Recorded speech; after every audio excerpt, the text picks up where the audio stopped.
Hi guys, welcome to the video 3 of Postman tutorial. Today we are going to be learning a little bit about mock servers.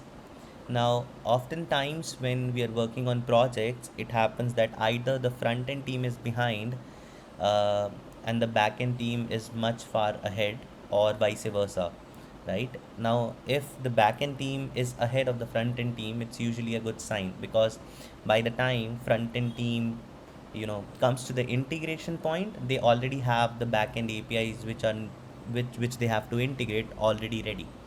But if in case this is not the case, it poses a problem, right? Let's assume that the front end team has developed an authentication UI and the authentication APIs are not yet available. So how do they integrate? I mean, sure, they can read the API documentation and they can write code accordingly, but it always poses a problem, right? When the actual APIs become live, that something might break because they are not able to run and test it. So the solution to this entire problem is mock servers. What you do is you create a mock environment where you define what particular response has to be returned by a particular API, um, you know, when it actually hits the servers. So that's what a mock is. In Postman, it's super easy to create mock servers and simulate that kind of a behavior. You just go onto the mock servers section on the left hand side. You click on create mock server.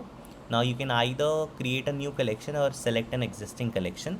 So I'm going to be selecting an existing collection. Let's say this one. You can select any collection. And I'm going to be naming this, let's say, mind cleanse mock.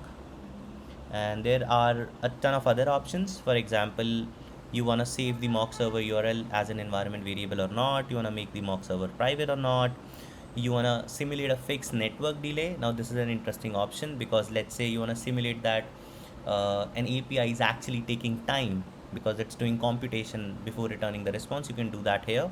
I'm not going to do that right now. I'm just going to go ahead and create the mock server. So I created a mock server. If you go here on the right hand side, you can see mock environments. Two mock environments are getting shown because I already created one before starting to record this demo.